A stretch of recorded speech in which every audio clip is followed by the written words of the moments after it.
Hello बच्चों, आज हम करेंगे class 8 chapter number 7 comparing quantities की 7.3 एक्सरसाइज का third question. In this question we have a scooter was bought at ₹42,000। कोई स्कूटर किसी ने खरीदा था, कितने का? 42,000 रुपीज़ का। It's value depreciated at rate of 8%। Depreciated मतलब डिक्रीज होना। It's value depreciated at the rate of 8% per annum. और उस स्कूटर की जो वैल्यू है वो कम होती जा रही है। कितनी हो रही है? 8% के अकॉर्डिंग डिक्रीज होती जा रही है। Find its value after 1 year. तो 1 साल के बाद उस स्कूटर की वैल्यू क्या होगी? क्या है कि किसी ने कोई स्कूटर खरीदा था 42,000 रुपीज का, जो उसकी वैल्यू है वो डिक्रीज होती जा रही है। कितने रेट ऑफ से डिक्रीज होती जा रही है? 8% के अकॉर्डिंग। तो find its value after 1 year. तो अगर उसकी वैल्यू 8% के अकॉर्डिंग डिक्रीज होती जा रही है, तो 1 साल के बाद उसकी वैल्यू क्या होगी? ठीक है, वो हमने देखनी है। सबसे पहले जो इनिशियल अमाउंट होती है आपकी, जिस उसने जो स्कूटर खरीदा था वो 42,000 का खरीदा था, दैट मीन वो उसकी इनिशियल अमाउंट थी। तो इनिशियल अमाउंट जो आप किसी को देते हो या लेते हो वो आपका क्या होता है? प्रिंसिपल होता है। तो दैट मीन जो 42,000 है वो आपका क्या है? प्रिंसिपल है। तो यहाँ पे लिखेंगे प्रिंसिपल, दैट मीन्स पी वो कितना है? रुपीज 42,000। ठीक है। रेट ऑफ इंटरेस्ट वो क्या है? 8% पर एनम। पर एनम 8% के अकॉर्डिंग उसकी वैल्यू डिक्रीज होती जा रही है। तो टाइम जो है वो उसने बोला कि 1 साल बाद उसकी जो वैल्यू है वो कितनी होगी? टाइम कितना है? 1। ठीक है। अब यहाँ पे भी कंपाउंड इंटरेस्ट का फॉर्मूला लगेगा। क्यों? यहाँ पे उसने बोला है कि find its value after 1 year. 1 साल के बाद उसकी वैल्यू क्या होगी? ठीक है। फॉर्मूला कंपाउंड इंटरेस्ट का ही लगेगा, लेकिन उसमें थोड़ा सा चेंज होगा। वो क्या होगा वो देखते हैं। यहाँ पे लिखोगे आप, अमाउंट आपको फाइंड करना है। ठीक है। फॉर्मूला कंपाउंड इंटरेस्ट का है ना, अमाउंट फाइंड किया। यहाँ पे क्या आएगा? Principal 1 plus R R upon 100 over time. यहाँ ऊपर क्या होगा? टाइम। अब देखो, हमें फर्स्ट और सेकंड सम में ये फॉर्मूला अप्लाई किया था, amount equal to principal 1 plus R upon 100 into N. क्यों? क्योंकि वहां पे हम फर्स्ट सम जैसे था उसमें हमने देखा था कि पॉपुलेशन इंक्रीज हो रही है। तो इंक्रीज होती है जब, दैट मीन्स कुछ एक्स्ट्रा मनी हमें ऐड हो रही है तो फिर मिल रही है। तो वहां पे आप प्लस लगाओगे। इंक्रीजमेंट मतलब कि इंक्रीमेंट का होना मतलब प्लस होता है। डेप्रिशिएट मतलब कोई वैल्यू डिक्रीज हो रही है, तो डिक्रीज होकर जो अमाउंट हमारी आएगी वो कम ही तो आएगी। तो कम आएगी तो दैट मीन प्लस के यहाँ यहाँ पे क्या लगेगा? फिर माइनस लगेगा। ये चीज ध्यान रखनी। यहाँ पे डेप्रिशिएट लिखा हो तो दैट मीन्स वैल्यू आपकी, जहाँ अमाउंट आपकी कम हो रही है, तो दैट मीन्स यहाँ पे क्या आ जाएगा? माइनस आ जाएगा।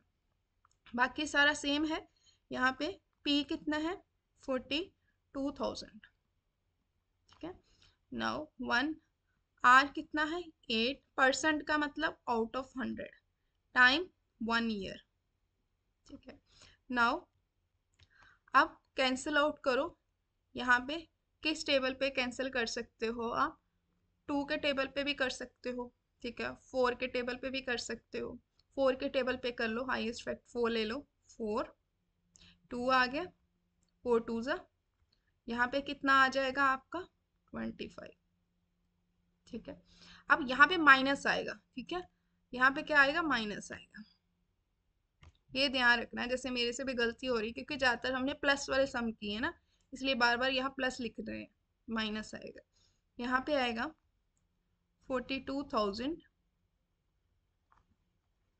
1 माइनस 2/25 रेज टू पावर 1, जो कि हमारा टाइम है। Now 42,000 taking LCM